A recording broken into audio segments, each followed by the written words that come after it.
Meu nome é Camila Inácio e esse é o Pod Plurais, um lugar para conexões, para conversas plurais, um lugar para a gente falar abertamente sobre toda a movimentação social voltada à equidade e inclusão que tem acontecido não só nos ambientes corporativos, mas também na sociedade, nas ruas.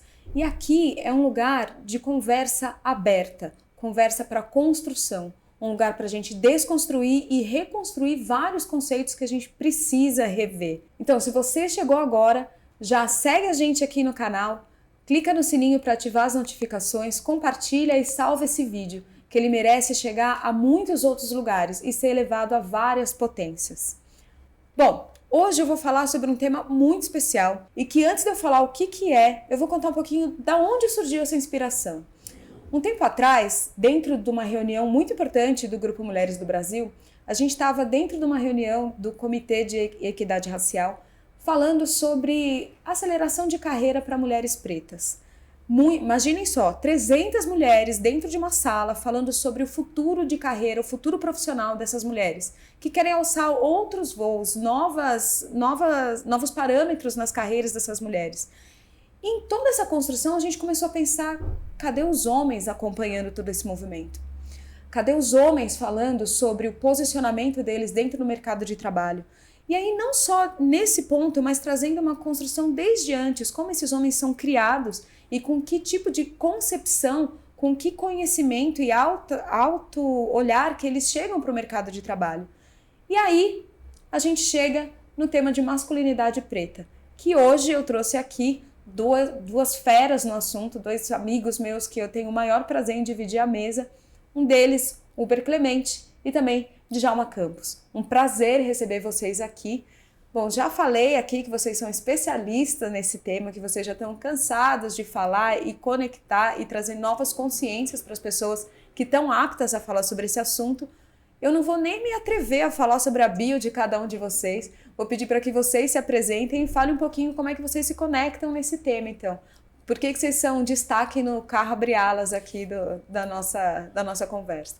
Boa noite, Camila. Boa noite, Djalma. É um prazer imenso estar aqui. Muito, muito, porque é super importante. Você falou assim, estamos cansados de falar, né? Muito pelo contrário, na verdade a gente precisa falar muito mais sobre isso. Eu sou Uber Clemente, sou fundador da startup Afroturismo Hub, que é focada na inclusão e diversidade racial no turismo e através do turismo. Sou uma pessoa que tem uma carreira de mais de 25 anos no setor do turismo, da hotelaria, enfim, e há mais de 3 anos eu tenho atuado com esse tema da inclusão e diversidade racial no turismo. Eu acho que cada vez mais nós precisamos falar sobre o que tem sido falta das pessoas pretas como um todo no país. Porque nós estamos construindo essa abolição, né, que a gente precisa. Então, se tem temas que são deficitários, em que a gente precisa entender como nos tornar melhor, para a nossa sociedade ser melhor, aí tem uma conexão da qual eu faço parte e quero ajudar muito no que puder nessa construção de um país melhor para nós todos. Excelente, que voz. Adoro quando, para quem não sabe, eu também sou hoteleira, me formei em turismo há mais de 20 anos, trabalhei no setor há alguns anos, então quando encontrei Uber foi uma conexão incrível, várias intersecções da nossa história profissional que fazem a gente entender bem o conceito e a importância da gente falar sobre o recorte racial dentro desse mercado. Djalma, com você. Olá, Camila, tudo bem? Muito feliz de estar aqui com você no podcast. E eu concordo com o que o Uber falou, porque por mais que a gente já tenha dito muita coisa sobre esse assunto, parece que a gente não falou nada. Parece que a gente está sempre na página 1 do livro. Parece que a gente está sempre folheando o livro na mesma página e não sai da conversa no mesmo assunto. A gente fala recorridas vezes a mesma coisa e as pessoas parecem que não entendem. E acho que também tem um pouco a gente vai falar sobre isso, mas do homem negro também, colocar esse assunto meio que como um assunto secundário, e não é um assunto secundário, também é um assunto das mulheres negras também, é um assunto de todo mundo, mas que é um assunto que acaba virando uma coisa que ninguém quer mexer. Uma coisa que você coloca no quartinho ali da casa, fica bagunçado, quando você fecha a porta, tá tudo certo, ninguém se incomoda. Me apresentando, eu sou Djalma Campos, eu sou jornalista, trabalho como produção de texto, produção de conteúdo tanto para TV, quanto para podcast, quanto para revista. Ia falar jornal porque eu sou dessa época ainda. E eu também sou podcaster, sou apresentador do 6 em 1 Podcast, que é um podcast que fala sobre... a gente conversa com pessoas negras nos mais variados segmentos e possibilidades. Então, vai desde Paulinho da Viola, Martinho da Vila, até uma senhora negra que corre 90 quilômetros 3 vezes por semana. É um podcast bem amplo. E mais recentemente a gente fundou o Afrovinho, que é um braço do podcast para discutir a inserção das pessoas negras num mercado meio estranho ainda para a gente, que é o vinho, que é esse mercado de luxo que as pessoas não querem muito falar. Excelente.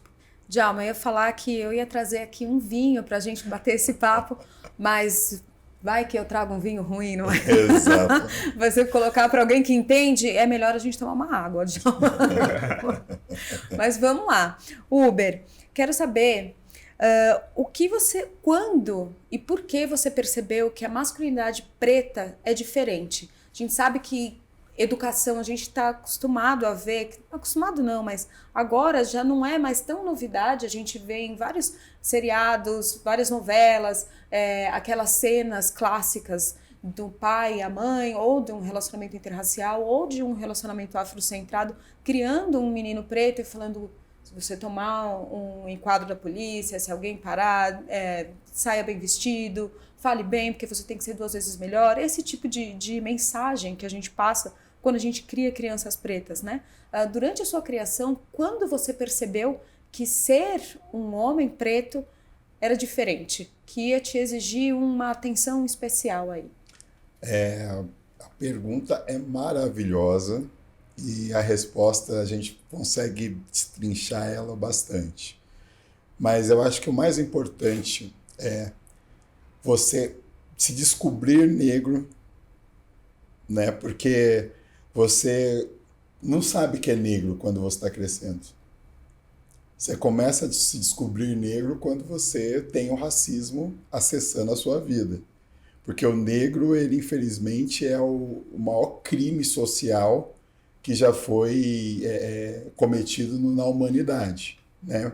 Porque se não existisse a escravidão, seríamos apenas pessoas africanas e ponto. Mas o negro, você vai descobrindo que ele existe a partir desse momento. E descobrir-se negro é uma etapa. Tornar-se negro é outra etapa.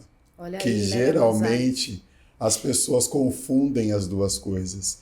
E o tornar-se negro é você cada vez mais ter consciência de quem você é através da sua história, da sua origem, da sua trajetória, enfim.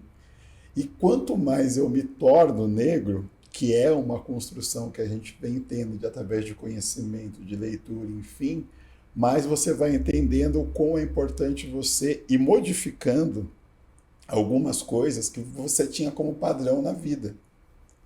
E aí vem a questão da masculinidade, porque é a masculinidade que você é ensinado a ser como homem negro, você vê que tem vários problemas e várias falhas que tornam o processo realmente algo ruim para nós negros, que está muito ligado a ser tóxico, a ser machista, a dureza, a frieza, geralmente por N situações de traumas, né, que os nossos antepassados passaram.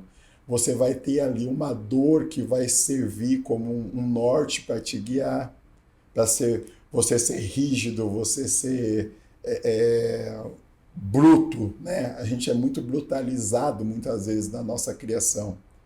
E aí você começa a entender, de falar assim, mas espera aí, eu acho que está precisando modificar isso, né? A gente está precisando rever isso. Eu tive uma pessoa na minha criação, que foi a minha avó materna, que ela foi muito rígida. Só que a minha avó viveu muitos anos. A minha avó pegou muito o fim da escravidão. Então a minha avó, ela sobreviveu durante muito tempo, muitas vezes tendo que ser muito dura, né, com todas as situações que ela lidou, e a maneira como ela tinha de educar era aquela, com aquela rigidez. Só que, ao mesmo tempo, quando eu me percebi repetindo alguns comportamentos de dureza, enfim, foi um momento que eu olhei e falei assim, eu preciso rever isso.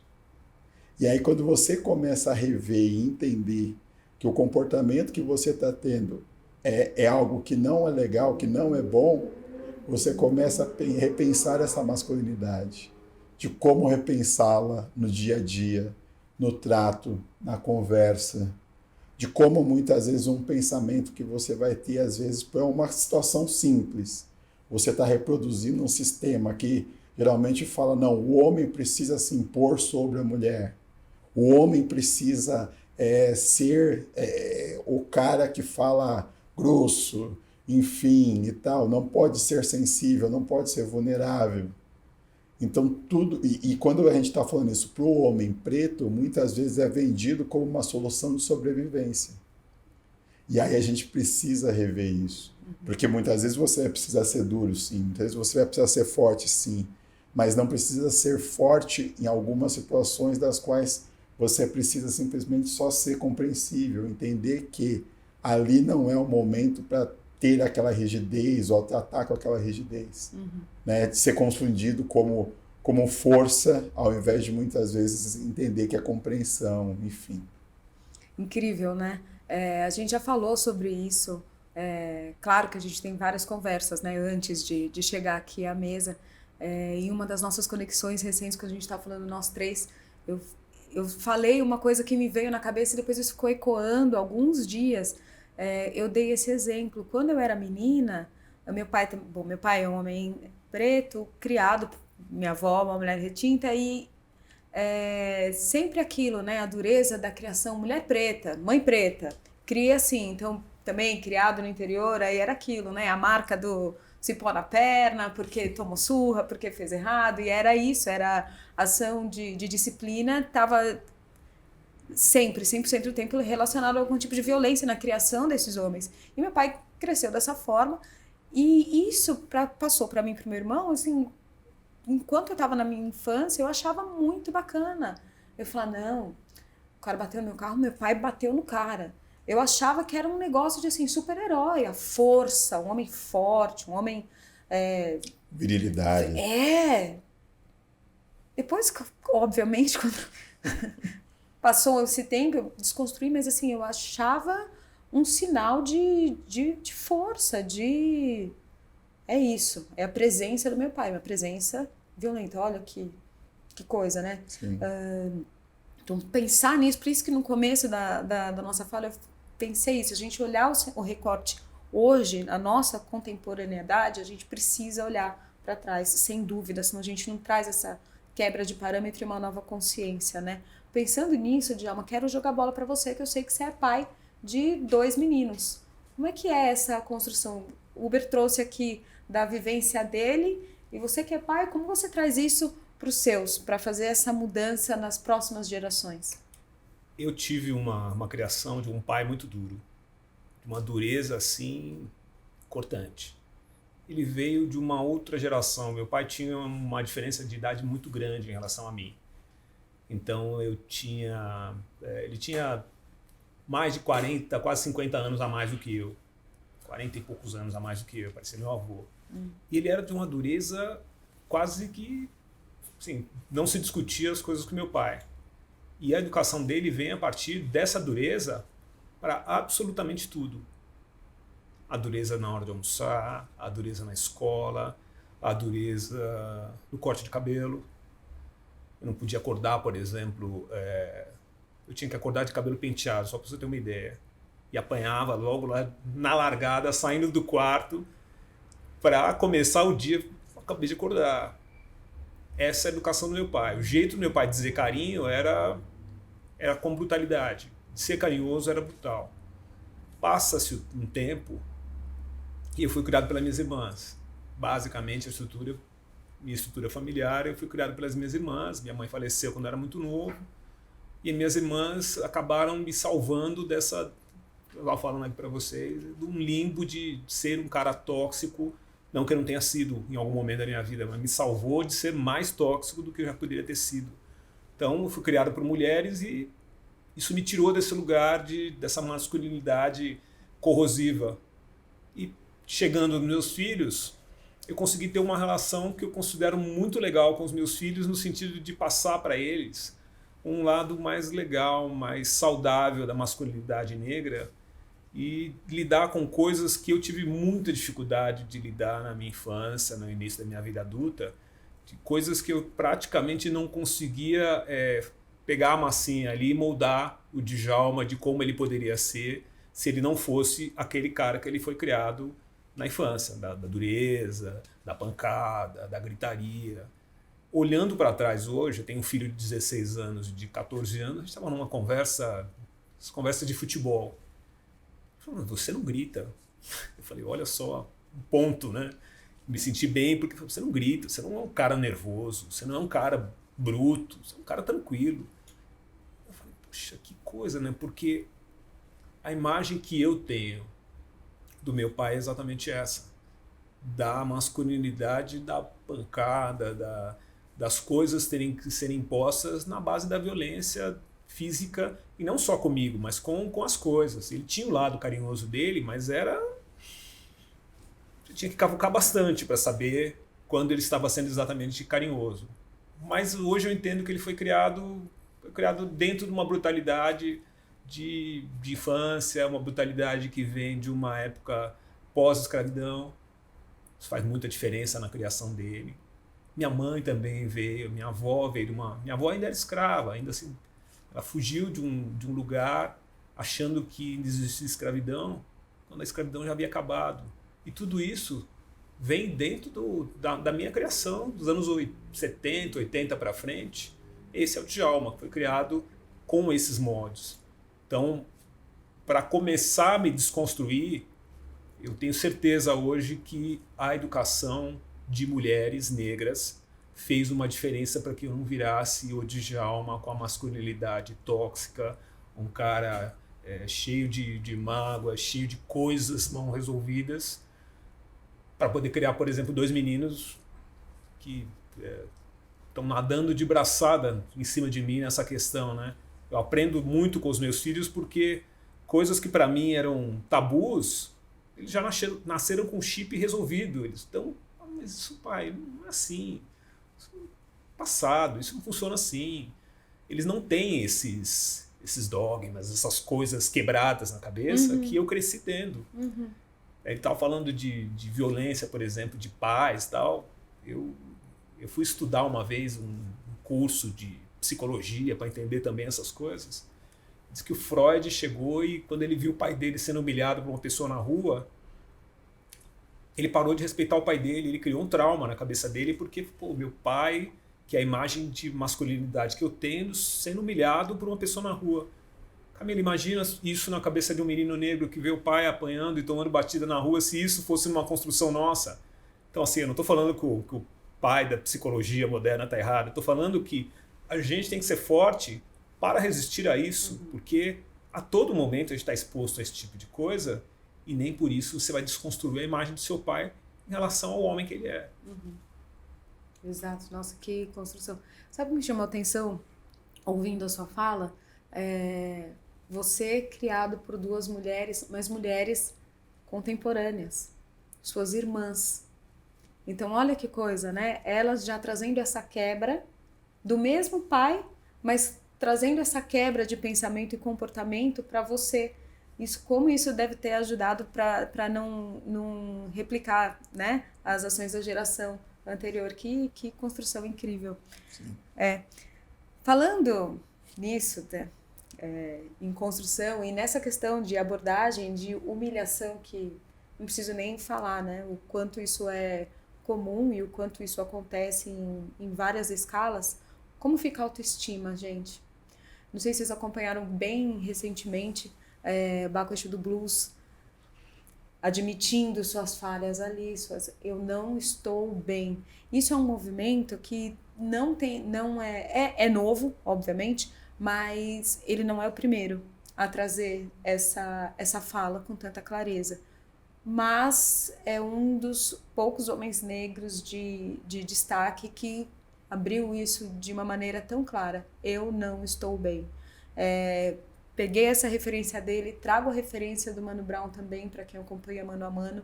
Não chegou nessa frase, mas as várias vezes que ele traz nas conversas do podcast, a questão de que, poxa, eu me sentia burro, eu não me sentia o suficiente.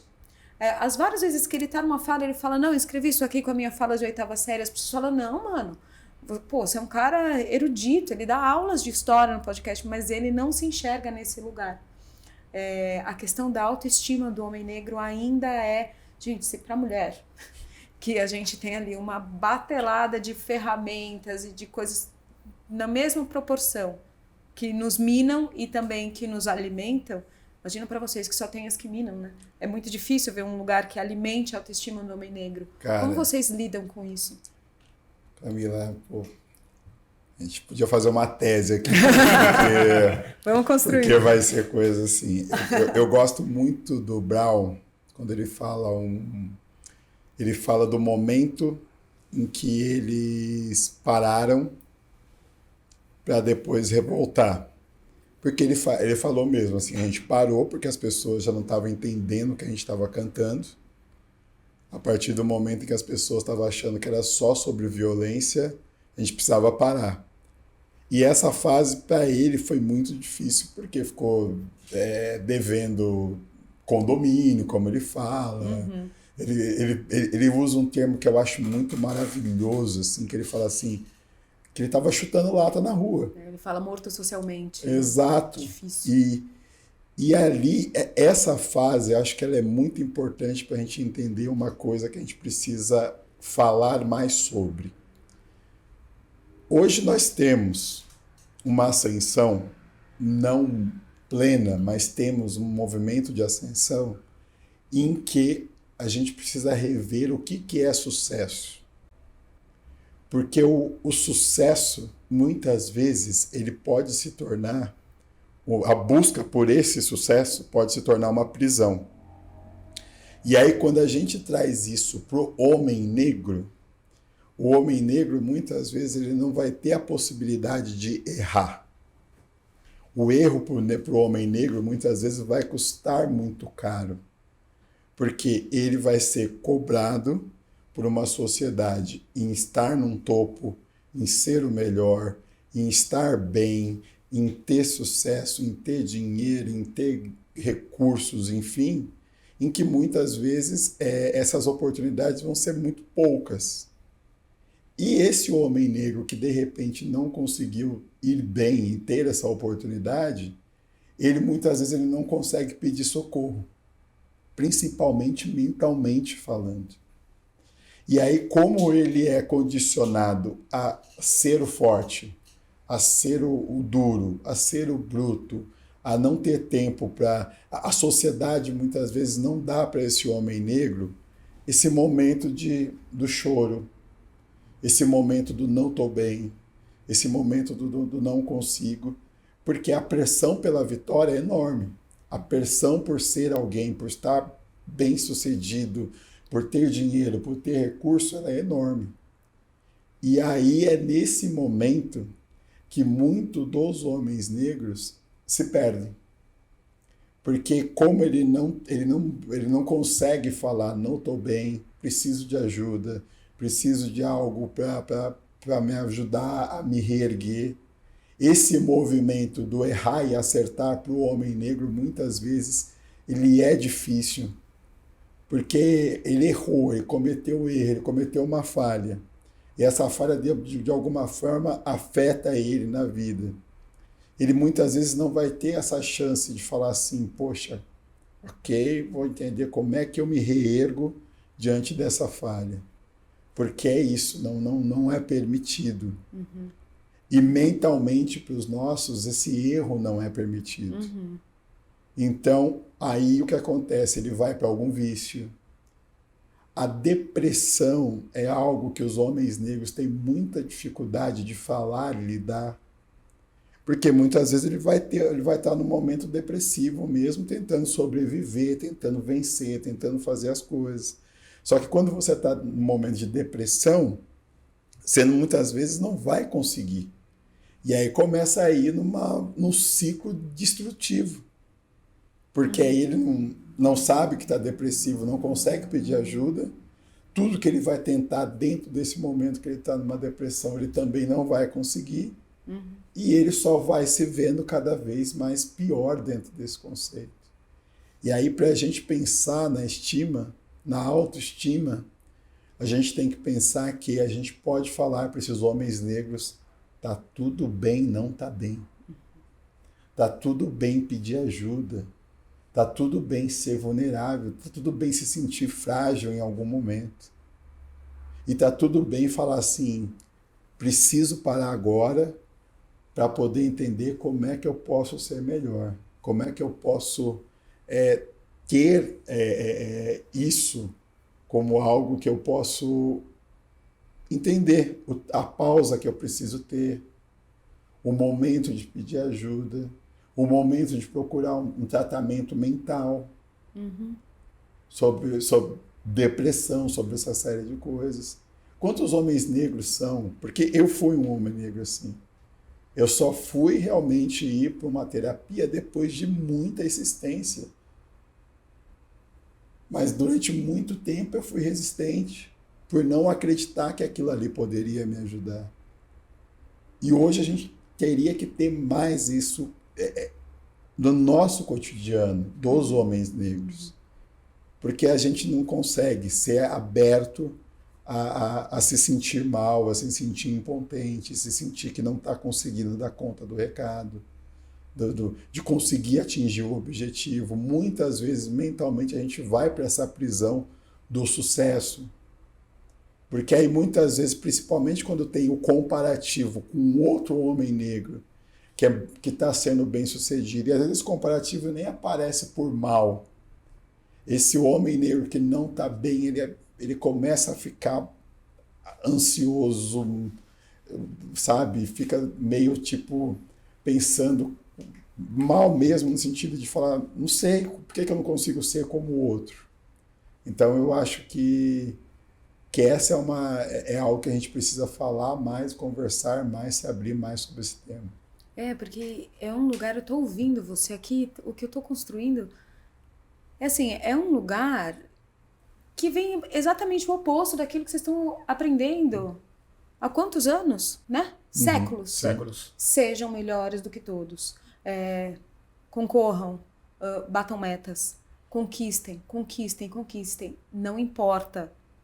Não quero saber o que vocês estão sentindo. Exato. Vocês têm que estar ok, vocês têm que ser fortes, vocês têm que ser viris, o que a gente está falando até agora. E aí, de repente, vem essa mensagem de um outro lado. Não, olha, tá tudo bem vocês não estarem bem. Mas como? Se vocês nem foram ensinados a ter essa autoanálise, essa autoleitura e falar, puxa, realmente não tô bem. Tem alguma coisa. Não, isso não é pra mim, né? Que é o que geralmente se pensa. Olha, saúde mental não é pra mim. Inteligência emocional? Imagina, que isso? Mimimi, né? Exato.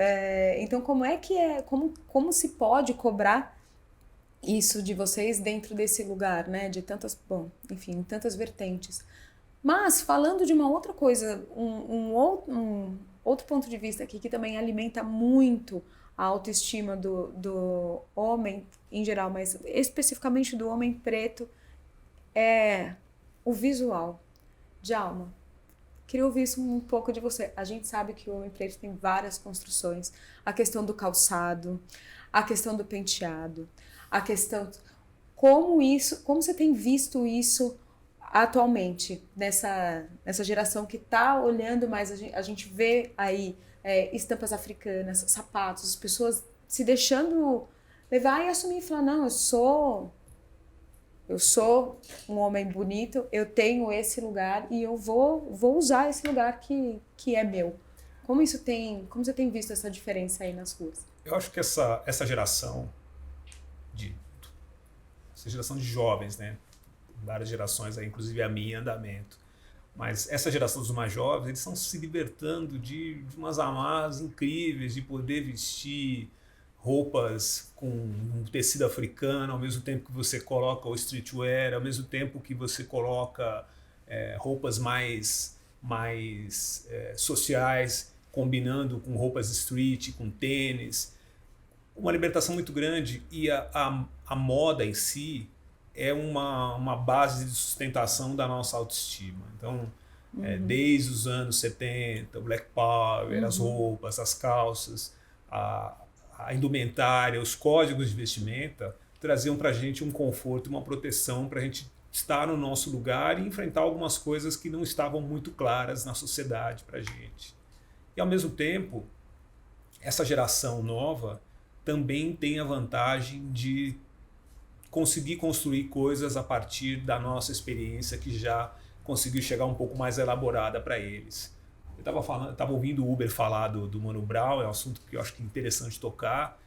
Você falou de autoestima do homem negro, agora da vestimenta. O Brown e o Baco estão passando por uma transformação, não fugindo muito do assunto, mas eles estão passando por uma transformação que é passarem a deixar de se ver só como os homens, força, bruta, de imprimir potência em tudo, para poder ser o Brown, que a gente está vendo que é um intelectual, que é um cara que gosta de ler, que é um cara que tem uma biblioteca da história na cabeça.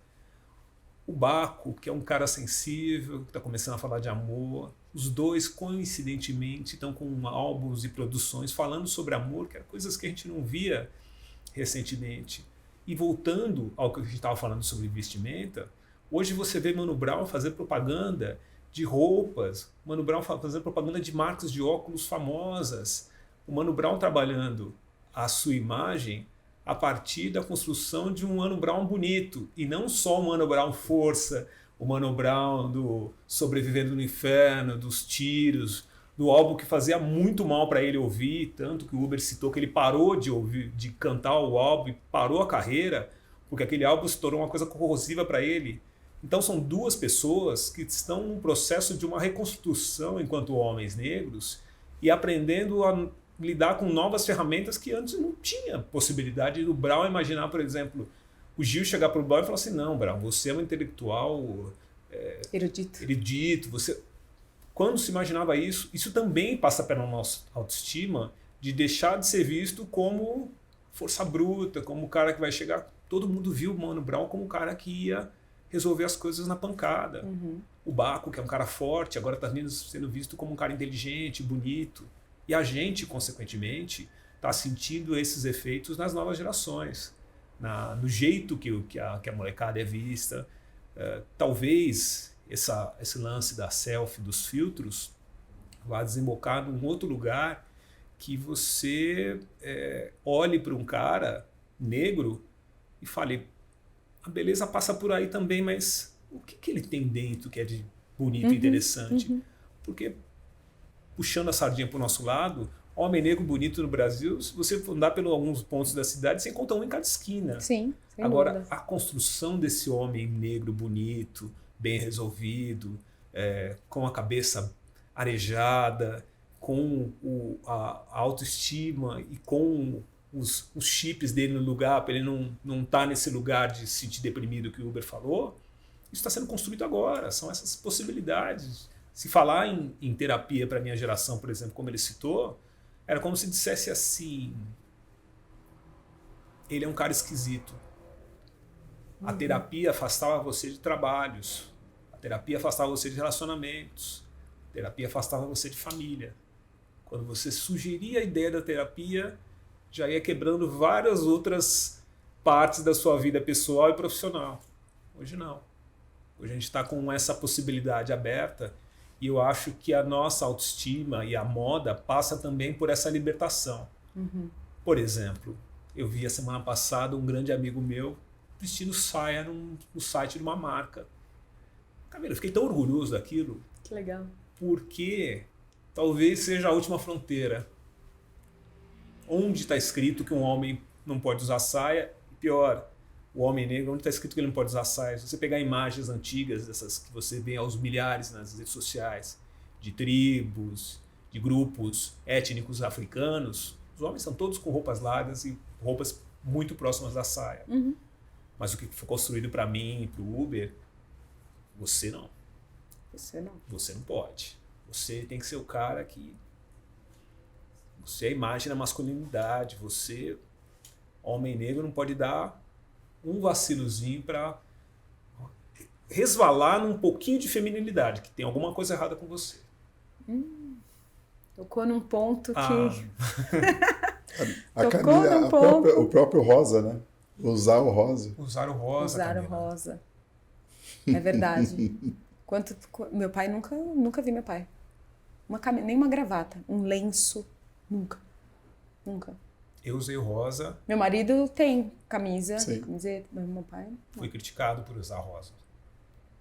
Olha. Fui criticado por usar rosa, porque eu gostava de usar camisa rosa clara. E às vezes usava camisa rosa com paletó creme.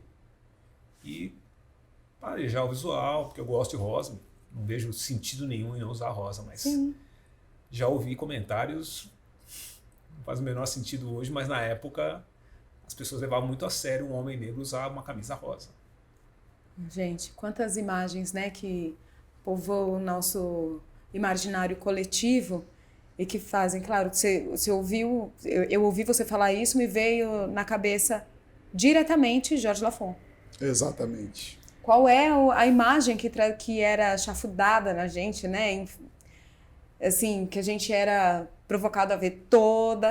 A família se unia à noite, no horário nobre, para assistir aquele programa que era assim, enfim, era divertidíssimo com a consciência que a gente tinha à época, mas ninguém parava para ver, que era um homem negro, dito como vagabundo, bêbado, sempre perdido. O homem LGBT... sempre frágil, perdido, o homem nordestino sempre dando um jeitinho brasileiro, sempre. As mulheres eram sempre aquele padrão, capa de revista, e o branco playboy era o que estava sempre se dando bem em todos os finais de esquetes, e tinha o Georges Lafon, que era o homem negro que usava rosa, E a gente tem até que... É super importante a gente falar sobre essa questão da masculinidade preta, porque ela está muito atrelada à violência. E nós sabemos, nós temos praticamente a mesma faixa etária aqui de idade, nós sabemos que nas nossas infâncias, adolescências, um homem preto ser LGBTQI+, era coisa de violência. Violência mesmo. Assim, a família, principalmente os homens, né, os pais, a parte masculina da família, era muito violenta com... E eu até arrisco a dizer que talvez até hoje ainda é muito violento com o homem negro que vai ser LGBTQI+. E aí a gente está falando dessa masculinidade, né? Quantas relações talvez poderiam ser muito melhores se os homens negros tratassem essa questão dessa masculinidade? Porque a gente estava batendo um papo aqui, eu fico pensando, a famosa DR, né? A DR, quando surgiu a discussão do relacionamento, quando a gente põe num contexto de uma pessoa, um casal branco, é um contexto que a gente vê. Mas será que quanto dos nossos casais pretos, né, as famílias pretas, conseguiriam ter uma DR? Porque hoje o homem preto, infelizmente, não consegue falar com a mulher sobre relacionamento. O homem preto, ele muitas vezes, a maneira como ele vai falar com a mulher, se tem alguma situação, vai ser de uma forma muito bruta. Porque não se fala, não se conversa que não tem que ser dessa forma. Então, essa masculinidade preta, essa masculinidade negra, ela precisa ser debatida, porque tem muito dessa violência, tem muito do abandono, tem muito de melhorar mesmo a sociedade quando a gente fala por causa desse comportamento, que é algo que a gente ainda não tirou de um lugar secundário, como o Djalma falou, para vir à tona para o bem de todos nós, né? Não consigo deixar de pensar no exemplo de uma amiga que, uma vez a gente, nessa conversa sobre esse tema, me disse que quando ela fala a diferença de palavras, né? Quando ela fala com o marido, olha, você não pode fazer isso, ele reage de uma forma extremamente rude, violenta, porque ele entende que não pode a chancela de você não tem a minha permissão. Mas não é isso, você não pode, você não deve, não deveria, isso não se faz. Então, quando ela muda, é uma questão de semântica. Quando ela muda a fala e fala, olha, você não deveria, porque isso não se faz, porque é uma questão de protocolos, ou enfim, ele reage de outra forma. Porque são os gatilhos do homem preto, Exato. né? São gatilhos que falam, você não pode. Trazer o homem preto para esse lugar é uma posição de vulnerabilidade muito grande. E, bom, peço licença para falar dessa forma incisiva, porque para qualquer pessoa tirar aquela pessoa de um lugar de conforto onde ela esteve durante toda a sua vida e convidar para fazer uma autoleitura de mudança e construção, traz qualquer um para um lugar de vulnerabilidade. Mas quando a gente traz esse pensamento para a realidade do homem preto, é mais difícil. Exatamente por esses pontos que a gente colocou agora. Mas fazendo ponte com o que você estava falando agora, esse tema que a gente não pode fugir de relacionamento.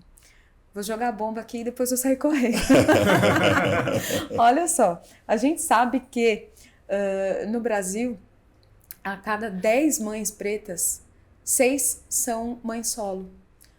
Por várias questões, né? Algumas que a gente já falou aqui, então algumas pela questão da alta mortalidade do homem preto no Brasil, algumas pela questão do encarceramento da população preta, algumas pela questão do abandono familiar e por uma questão de vícios, que a gente também já falou aqui, né? Como esses vícios, muitos deles são causados. E aí, o que sobra, né? Essa visão familiar da mulher preta, criando crianças sozinha, então trabalhando em 2, 3 turnos, levando tudo aquilo nas costas sozinha, sem tempo de reclamar, sem tempo de rever, sem tempo de nada, ela tem que estar lá. E essa mulher, óbvio, dentro da sociedade com racismo institucional, estrutural, velado, de todas as formas que a gente sabe, essa mulher ali, crescendo, sofrendo. E ela vai mostrando essa visão, esse molde de mulher preta retinta para os seus filhos. E aí, quando esses meninos crescem e se tornam homens, eles têm essa visão de mulher preta retinta é igual à mãe. Então, é a mulher que trabalha, é a mulher que tem 3 turnos, é a mulher que aguenta, é a mulher que é para toda a obra.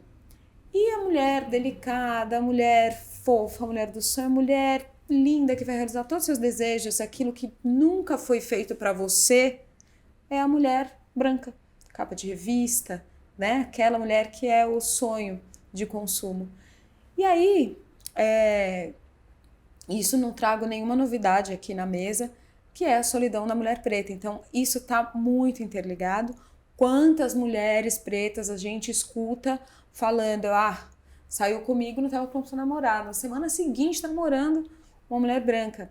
E a tratativa dispensada para essas 2 mulheres. Então, vou soltar a bomba aqui, vou sair correndo na mesa e vou pedir para vocês construírem. Já rolou aquela coçada na cabeça, vou pedir para vocês construírem. Quem vai primeiro, eu vou deixar vocês decidirem, não vou nem chamar. Primeiro porque fica mais fácil. Eu acho que é mais fácil para você. Mas assim... É um campo mais fácil para você.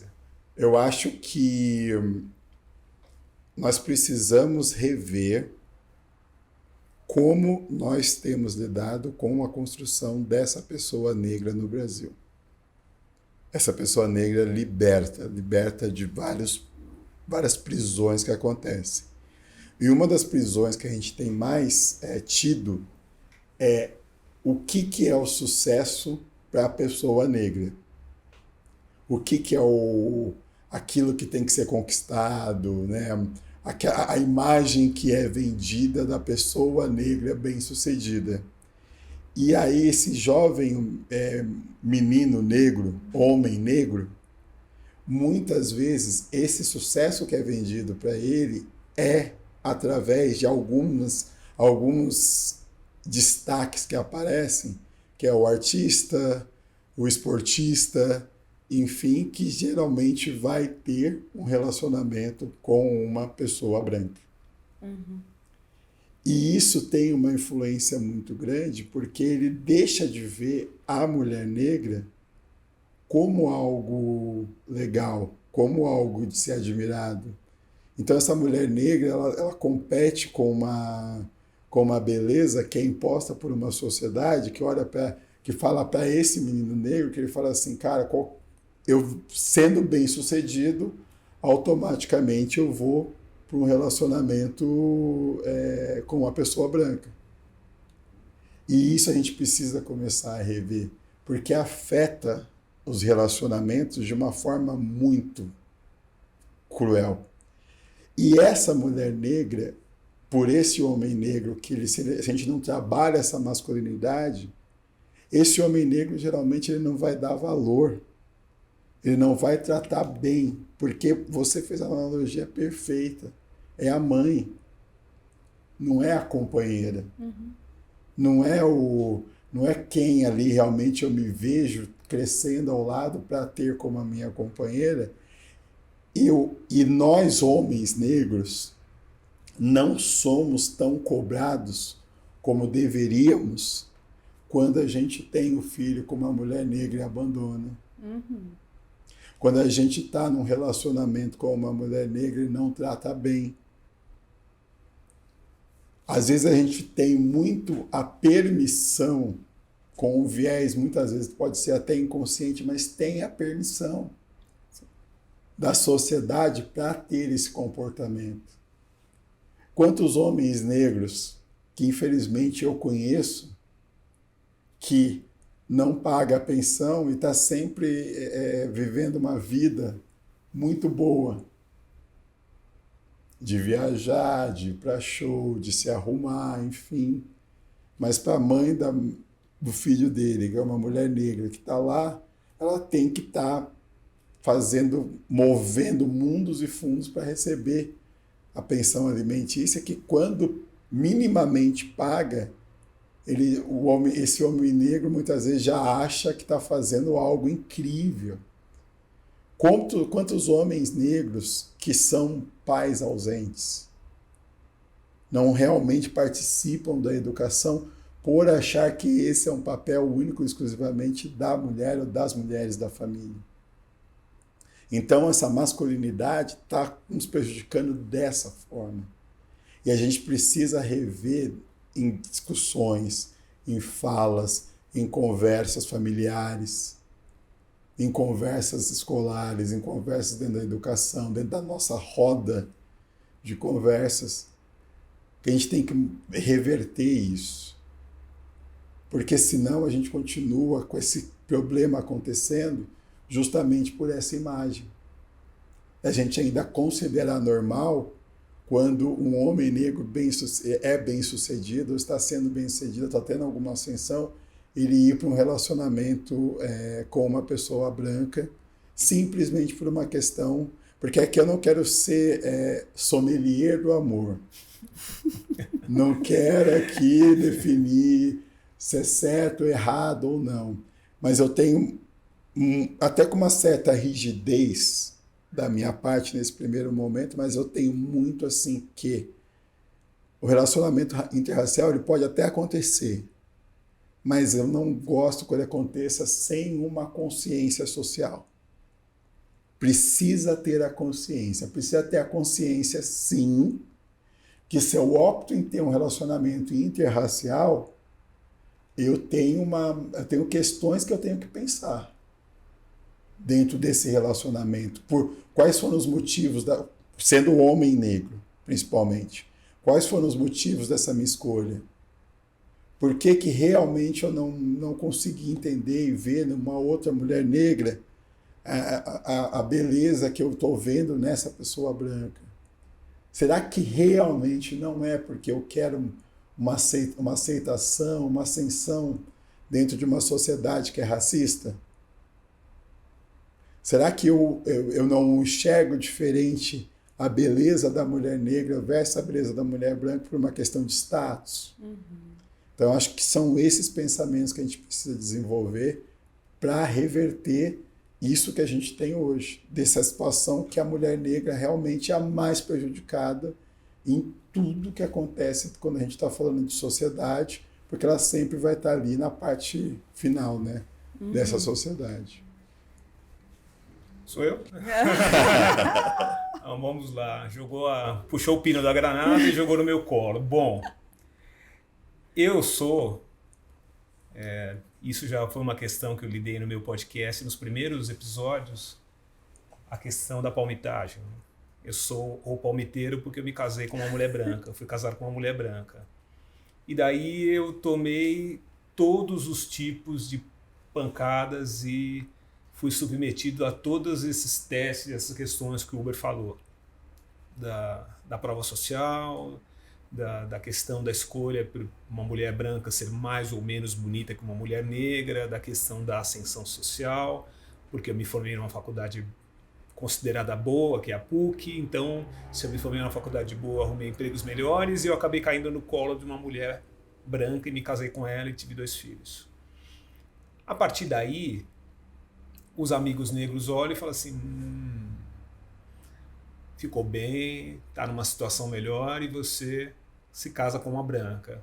As mulheres negras acabam te rechaçando logo de cara, porque você é o que se desgarrou do rebanho. E num primeiro momento, já expondo meu lado pessoal, não foi por uma questão de ascensão, uma questão de amor.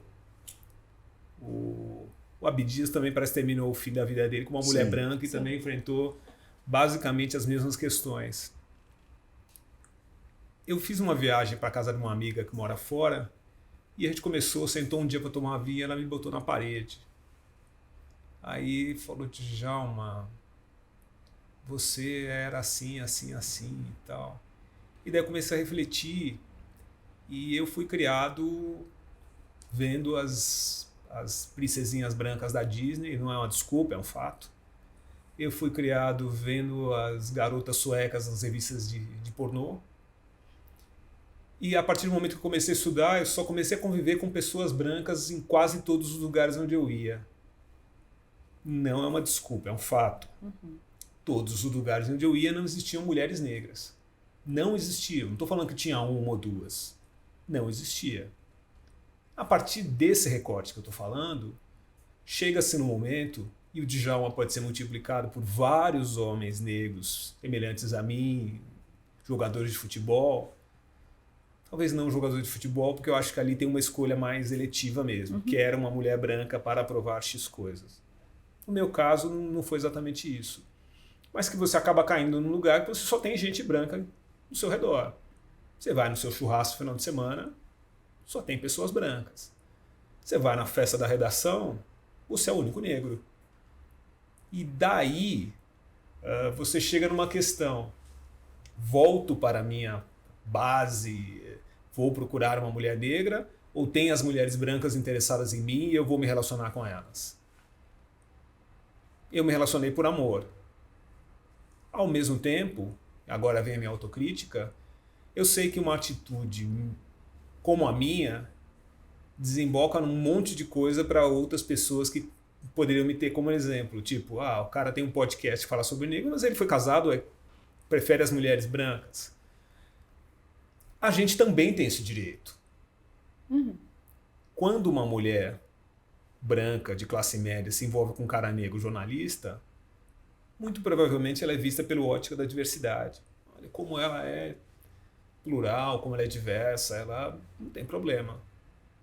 Eu, do meu lado, tomo uma pancada nas costas cada vez que eu sou fotografado com uma mulher branca. Não precisa ser hoje nem minha namorada. Só basta ser fotografado com uma mulher branca que já cai sobre as minhas costas o peso de ter uma mulher branca do lado. A questão é, agora indo ao encontro que o Uber falou, o homem negro nunca se abriu para esse tipo de conversa. A gente desde a escravidão, onde o homem negro olhava para a mulher branca e achava que ela estava facilitando, ou estava se facilitando porque ela era estuprada, e ele achava, na ótica preconceituosa e machista dele, que ela estava se oferecendo para o homem branco para ter facilidades. Desde lá a gente está longe do debate. A gente olha para as coisas há muito tempo do lado errado, do jeito errado. Então, talvez seja o momento de a gente começar a discutir essas questões para a gente entender que a gente, muito tempo, começou a bater bola com as pessoas erradas. E a gente pode se relacionar com as pessoas brancas. Só que a gente não pode mais se ausentar de tomar partido. Então, assim, você está sendo incoerente? Não. A gente realmente não tomou partido nos últimos anos. A gente deixou de falar coisas, a gente deixou de colocar a nossa opinião em lugares onde faria toda a diferença para uma mulher negra ter o apoio nosso. E a maior parte das vezes, o que elas ouviram da nossa boca foi o silêncio, ou foi opiniões completamente atravessadas e completamente indo ao encontro do que a sociedade branca esperava ouvir. Uhum. Então, para a gente ter hoje uma Djamila, que todo homem negro admira, ou em geral admira e acha bonita, várias outras mulheres foram encostadas ali naquele cantinho de não são mulheres para mim. Uhum. São mulheres que buscaram ascensão social, que buscaram a sobrevivência da família, enquanto a gente, querendo ou não, a gente acabou trilhando um caminho algumas vezes mais fácil, como estava falando, um jogador de futebol. O cara está exposto todo domingo, 2, 3 vezes por semana, numa atividade que expõe o corpo, desejado fisicamente por mulheres brancas também. Ele tem aquela cartela de opções que ele vai falar, poxa, eu vou me apresentar no Real Madrid. Eu vou me apresentar como uma mulher negra ou como uma mulher branca? Parece que a resposta é fácil de a gente saber, né? A hora de ele colocar do lado da Mercedes que ele recebe lá do clube anualmente para desfilar pelas ruas de Madrid, no inconsciente dele, ele ainda pensa que a mulher que ele vai botar dentro do carro não é a negra. Sim, não é nem não dá para fugir. Sim, sem ele dúvida. ainda pensa, se ele fizer uma escolha, esses testes cegos aí, se o cara fizer um teste cego, ele vai escolher a branca inconscientemente, pela voz. Sim. Porque a construção dele foi a partir desse momento de que a princesinha que eu vou colocar na minha casa para dirigir o meu carro 0 km, o sinal de riqueza é a mulher branca. Até porque ou não procurou ou não teve exemplo. Mas a nossa autocrítica, e de novo eu me coloco no jogo, é que a gente precisa discutir isso a partir de lá de trás, refletir o que a gente fez lá atrás, passar por um passado recente e começar a aplicar agora coisas que vão fazer sentido para a geração dos meus filhos, para a geração dos filhos do Uber, para as suas filhas, para todo mundo, para que a gente comece a reconstruir essa imagem. E a gente está no momento que a gente está falando de política, de ter uma mulher no cargo mais alto, passa por isso. Uhum. Passa por isso também. Uhum. Ouvindo você falar, eu vejo uma série de temas que se amarram, né? A gente fala de patriarcado, a gente fala sobre ascensão social, a gente fala sobre criação, exemplos errados, a gente fala sobre escolhas subjetivas, né? A gente não está falando sobre um coletivo, cada caso é um caso, mas a gente chega também, quando a gente fala sobre esse tema, é impossível a gente fugir de marcadores sociais, a gente vê a maioria dos casos aí que não deixam a gente errar no pensamento, né? Mas entendo a construção que você faz, eu acho que a grande crítica mesmo vai para pessoas que trazem esse debate para um lugar de assim, já me relacionei com mulheres pretas, mas essas eu não assumo, eu fico só com as brancas. Eu acho que é aí que mora a dor. Quando a gente consegue falar caso a caso, puxa, o lugar onde eu estava é um lamento, puxa, então deviam ter mais pessoas pretas nos lugares onde você... Claro que devia, porque as pessoas pretas querem ascender, querem conquistar outros lugares. Sim, mas quanto mais você ascende, mais sozinho você está, porque menos pessoas pretas têm conseguem trilhar a mesma o mesmo caminho. Então eu entendo, eu vejo que é sim um lugar de solidão e que esse tipo de situação é recorrente, mas quando a gente ouve essas falas com essa clareza, esse posicionamento frio e distante da consciência racial dos nossos, acho que aí dói mais. Você está falando uma coisa assim que é muito, muito importante. E aí, para facilitar a comunicação mesmo, para a gente falar de uma maneira bem transparente sobre a situação, nós, homens negros, precisamos entender como é que a gente está se relacionando com as mulheres negras. Exato. Porque o valor, por exemplo, a paciência que o homem negro tem numa relação interracial é a mesma que ele tem quando está com uma mulher negra? Porque aí a mulher negra, quando vai fazer algumas exigências, ela é raivosa, ela é braba, ela é difícil. Muitas vezes esse homem negro que de repente está tendo um relacionamento com uma mulher negra, ele precisa entender como é que vem a trajetória dela. Porque nós estamos falando de ansiedades, nós estamos falando de dores, estamos falando de decepções. E aí acontece qualquer situação pequena, esse homem negro simplesmente já desiste. Só que aí você vai para um relacionamento com uma mulher branca e de repente vai passar por coisas bem mais difíceis, mas ele tolera. Muitas vezes ele vai mover mundos e fundos para estar super bem para um relacionamento com uma mulher branca, para levar num restaurante estrelado, premiado, para um jantar caríssimo, enfim. E quando ele está num relacionamento com uma mulher negra, ele simplesmente quer fazer o básico. Então, os homens negros, eles precisam rever esse conceito mesmo. E no dia a dia, e tipo, no papo mesmo, assim, nas conversas. Porque, novamente, acho que é uma coisa muito importante da gente falar aqui. Ainda a nossa sociedade, principalmente dentro da nossa comunidade, é muito permissiva com comportamentos ruins dos homens negros. E aí não estou falando de vilanizar, não estou falando da gente se jogar um contra o outro. Eu estou falando da gente realmente entender que entre nós a gente precisa conversar sobre o tema com consciência. Com consciência. De chegar e falar, cara, mas por que isso?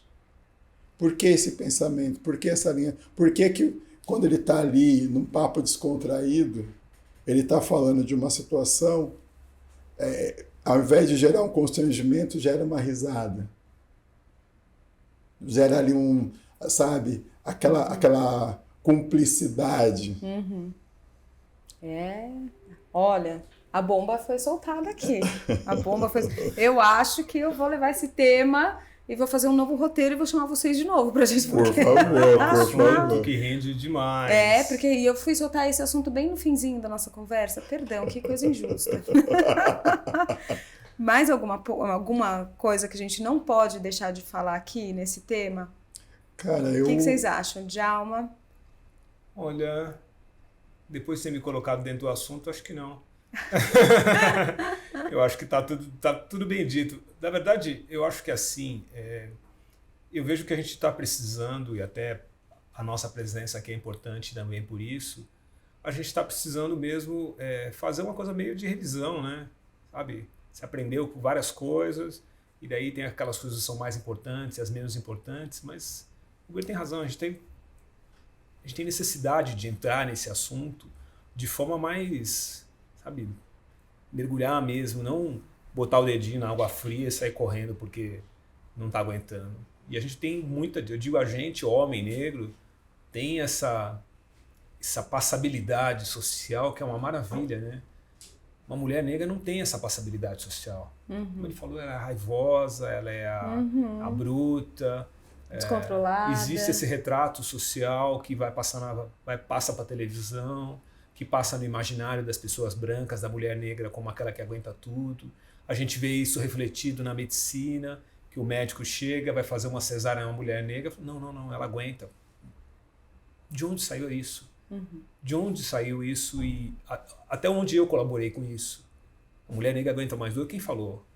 De onde está? Onde está essa construção de que uma mulher negra aceita mais dor e aguenta mais dor que uma mulher branca? A gente, homem negro, a gente colaborou com isso? Acho que em algum momento a gente não é possível que nada a gente tenha mexido para colaborar com a situação do jeito que ela ficou. Então, evidentemente, nem todas as culpas são nossas. Longe disso, não estou falando isso. O que eu estou falando é que a gente não assume as nossas culpas num cenário que seria importante a gente colaborar para mudar o que está acontecendo. Tem situações, e eu não preciso nem ficar desenhando, quando uma mulher negra está em dificuldade, o homem negro simplesmente abandona a mulher. Todo mundo acho que sabe do que estou falando.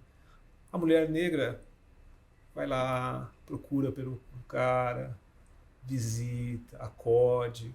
E não estou falando só de situação do sistema carcerário, estou falando de situação da psique do cara não está boa. Em geral, a mulher apoia mais ele. Uma situação de doença, os homens, trago de novo para a gente, abandonam as mulheres, vão embora. Dificilmente uma mulher negra faz isso. A gente tem esse recorte, tem números para falar sobre isso.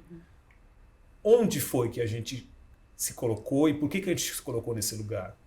Por que a gente deixou chegar nesse ponto? Parece aquele trecho do filme lá do Lázaro Ramos, né? Como que a gente veio parar aqui? Então, se a gente não fizer essa reflexão, a gente vai continuar sempre com aquele cara que já chega num relacionamento pedindo desculpa. E eu não quero mais isso para mim, não quero mais isso para os próximos, de sempre estar com essa sensação de que a gente fez alguma coisa errada mesmo sem saber o que foi. Então, tomando posição, e isso, repito e reafirmo, que eu acho que é uma coisa que a gente tem que começar a fazer, já se posicionar do lado de onde a gente sabe que é necessário. No nosso caso, com as mulheres negras, vamos dizer que a gente tem um débito aí, e que a gente não está preocupado, por enquanto, de começar a resolver, começar a falar sobre isso, de forma que a gente modifique o futuro daqui a X tempo. Eu fico pensando que se a gente já tivesse feito isso, como a gente fez com as nossas questões como homens negros, talvez a gente já tivesse avançado 200 quilômetros à frente, já tivesse avançado muito mais posições. Talvez não tivesse só uma Djamila, tivesse 6. Talvez se não tivesse só uma ministra do STF, tivesse 12. Talvez o ministro da Justiça não fosse um homem, fosse uma ministra.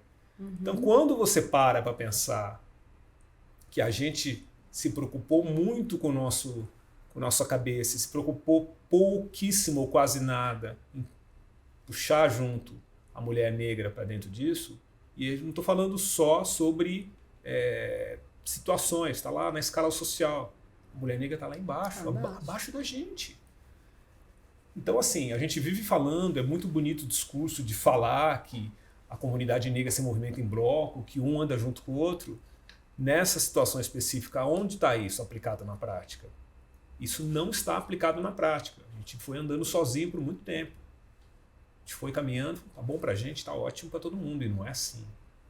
Não é assim. Você, eu, o Uber, nós sabemos que não é assim. Só que, de novo, esse conceito ancestral que é tão bonito, que a gente fortifica, coloca água na plantinha todo dia, é uma página num livro. A prática a gente tem que começar efetivamente a aplicar isso, porque eu vejo na minha família, vejo que as mulheres cresceram tanto quanto ou mais que os homens. Mas minha família é um pontinho específico, ela não é a sociedade negra inteira. Então, se aconteceu isso com a minha família, por que não pode acontecer nas outras famílias negras que a gente tem como exemplo? Isso é uma questão que fica no ar, talvez, como você falou, para um próximo episódio, mas que eu deixo de novo essa autocrítica que a gente precisa fazer mais. A gente precisa começar a movimentar o jogo de forma que negro, homem negro e mulher negra subam juntos ou tenham a mesma projeção que a gente imagina e não ficar só com meio que esse blá blá blá de que estamos puxando todo mundo, quando na prática talvez a gente tenha se preocupado muito com a gente e pouco com as mulheres negras. Eu tenho uma amiga que recentemente fez a gente estava falando no encontro de mulheres, uma sobe e puxa a outra, ela falou um termo, uma sobe e chuta a outra. A gente não pode cair nesse lugar, gente. Pelo amor de Deus, estamos juntos, a gente precisa mudar um padrão que se repete aí há muitos anos, né? Então, feliz em estar aqui, em ter esse momento, essa conversa aberta, plural, para a gente levar isso para outros níveis e puxar a partir daqui várias outras discussões que, assim, são pertinentes, urgentes e que a gente precisa fazer valer, né? Precisa tirar da conversa e virar ação, né? E eu quero até, a gente está finalizando, acho que é fundamental a gente falar algumas coisas como, primeiro, existe uma fragilidade na masculinidade do homem negro, de alguns homens negros, que quando a gente começa a falar sobre o que precisamos fazer, alguns se sentem chateados, sabe? Tem uma fragilidade que fica chateada. Ai, mas eu não sou assim. Entendam, a gente está falando de coletivo. Se você não é assim, ótimo, maravilhoso, incrível. Mas nós estamos falando de um recorte amplo. E quando a gente está falando de um recorte amplo, há problemas. Eu nunca me esqueço quando a gente trocou esse primeiro papo sobre isso, que quando você falou, tipo assim, Uber, por que não tem um pacto dos pretos? E aquilo ficou martelando na minha cabeça, que eu falei, realmente, tipo, por que não tem? E a gente precisa, sim. Outra coisa que ecoa na minha cabeça é o episódio da Conceição Evaristo, no Mano a Mano podcast, que a Conceição Evaristo, ela convocou os homens negros a se juntar às mulheres negras para a gente evoluir junto. Então, a gente precisa parar com essa fragilidade de quando a gente é cobrado sobre o que a gente precisa melhorar como coletivo, de ficar com essa coisa do tipo, ah, não, mas é injusto. Ah, não, mas o homem negro não pode ser cobrado. Ah, não, mas é porque tá tudo... Não, não tá tudo bem. E outra coisa desse homem negro também, se ele vai ser um cara legal, se ele é um cara bacana, se ele cada vez mais é desconstruído em relação a essa masculinidade tóxica, essas coisas tóxicas, e de repente ele é tudo isso, não espere que a gente vai ter que bater palmas para você. Aí eu vou ser um pouco mais direto. Irmão, parça, você está fazendo mais que a sua obrigação. Você não tem que achar que você tem que receber fogos, placas e tal por ser uma pessoa boa. Sabe? Então vamos pensar nisso como assim... Para a gente evoluir como sociedade, como coletivo, como comunidade, ser melhor como homem preto, como homem negro, vai ser benéfico para todo mundo. Mas não ache que você tem que receber prêmio por isso. É algo que já tinha que estar dentro de você. E se até hoje você não pensou em ser melhor como homem negro, você tem um problema aí. E para tentar ser melhor como homem negro, muitas vezes a coisa é muito simples. Escute com o coração aberto, com a mente aberta, as mulheres negras. O que elas estão falando? O que elas estão dizendo? Porque quando elas se unem, elas movem toda a sociedade. Só de exercitar a escuta, você já vai entender o que precisa melhorar. E aí, com certeza, vai ser benéfico para todos nós. E vai ajudar a gente até a combater essa estrutura racista que faz tudo isso para realmente a gente não conseguir se libertar. Porque quanto mais a gente alimenta um problema que o sistema muitas vezes nos impõe, mais a gente está tornando esse sistema forte. Se a gente faz o efeito contrário, melhora, cuida dos nossos problemas, para sermos pessoas pretas melhores, uma comunidade preta melhor, uma família preta melhor, uma família negra melhor, mais a gente enfraquece o racismo, mais a gente enfraquece o problema. Então, meus parças, nos ajuda, né? Compartilhem esse vídeo. Assistam, salvem e revisitem. Porque o que sai daqui é, como diz a Farane, é ouro em pó. Né? Eu adoro esse termo porque é de verdade ouro em pó. É para ser replicado e colocado em ação. Gente, só tenho a agradecer profundamente. Estou muito honrada, muito feliz em ter recebido vocês aqui. Para mim foi um presente, um sucesso. E eu espero tê-los em breve aqui. Obrigada por tanto. Gente, olha, o que a gente falou aqui merece ser compartilhado. Levem para frente, salvem esse vídeo, mais uma vez compartilhem e aguardem, porque na próxima semana tem mais novidades por aqui.